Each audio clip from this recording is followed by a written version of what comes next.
2 shots, 2 dead. That phrase followed her across the Eastern Front. It was not a slogan from propaganda, but a soldier's remark about a quiet young sniper who could end a fight in the span of a heartbeat. She was barely 20, yet entire platoons whispered her name before dawn assaults.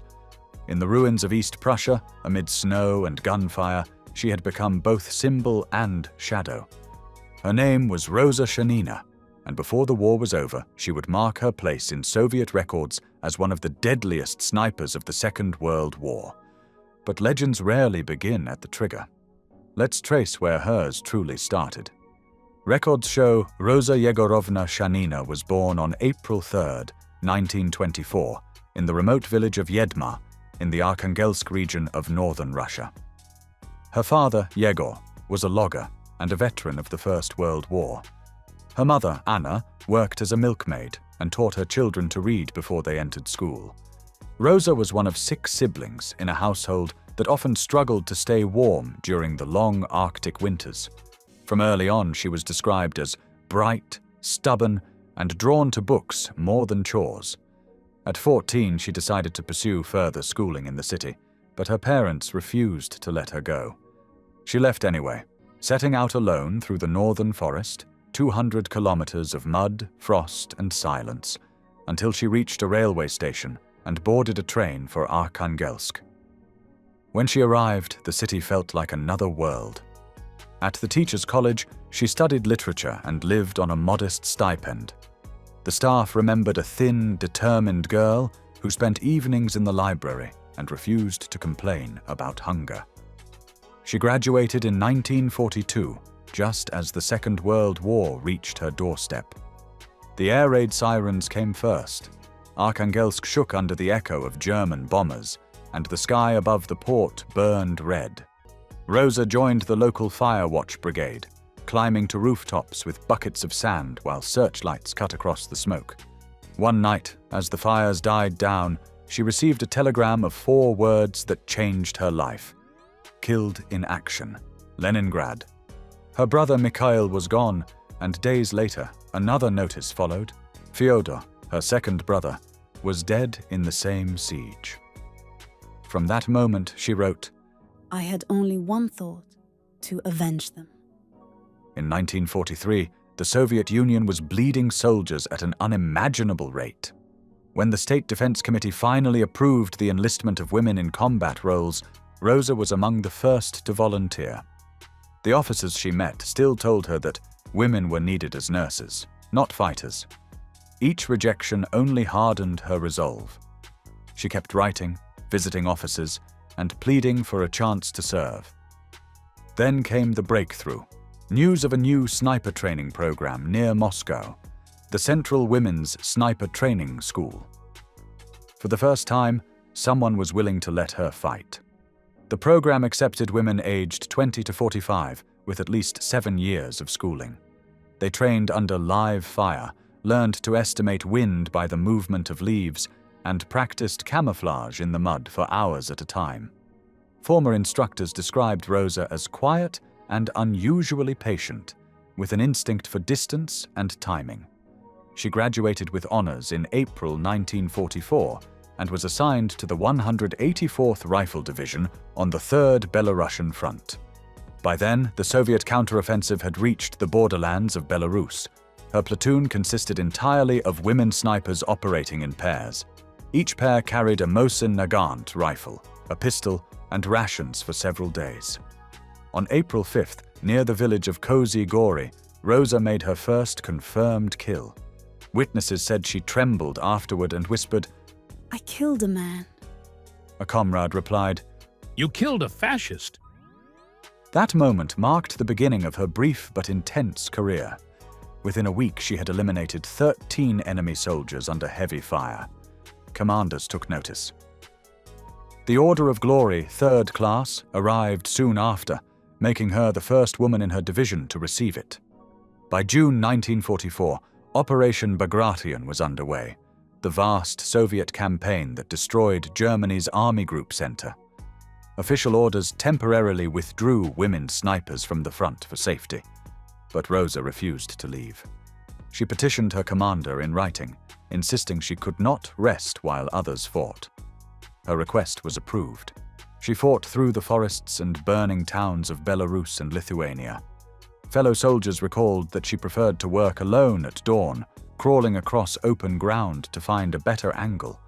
Her signature maneuver, the doublet, involved firing twice in rapid succession, the first to wound, the second to kill before the target could move. By September, she had earned the Order of Glory Second Class. Word of her precision spread quickly beyond her unit. What began as field talk among soldiers soon reached the pages of army newspapers. Propaganda outlets started to feature her. Soviet editors called her the pride of the 184th Division. Western correspondents picked up the story, describing a mysterious female sniper haunting East Prussia. But behind the headlines was exhaustion, a voice that no one else heard until her diary was found. I am praised everywhere, but I do only what every soldier must. Fame weighs heavier than my rifle. She had become both a symbol and a secret, a young woman caught between duty and the weight of her own legend. She also wrote about loneliness and the deaths of her fellow snipers. Out of 78 women in her unit, only 6 survived by the start of 1945. In one entry, she mentioned burying her close friend Alexandra Koroneva after a mortar attack. The same pages describe nights spent on frozen ground, the smell of cordite, and the uneasy laughter shared over tinned food. Her words offered one of the few unfiltered glimpses into the inner world of a Soviet woman at war. By winter, that inner world had narrowed to survival. Weeks passed in blizzards and silence, the front shifting west toward Germany. What little strength remained, she poured back into duty. January 1945 brought the East Prussian offensive, one of the bloodiest phases of the war. Roza's division crossed the border wearing white camouflage and moved toward the Lina River. On January 14th, she was finally cleared for direct frontline duty, something she had demanded for months. In a letter dated January 17th, she wrote that only 6 members of her battalion were still alive out of 78, and commented, I have no fear. I only regret that I can do so little. The following days blurred into white. Snow, smoke, silence. She moved between shattered houses and frozen trenches, helping to pull the wounded out of the drifts. To the few who were left, she seemed distant, steady, almost peaceful.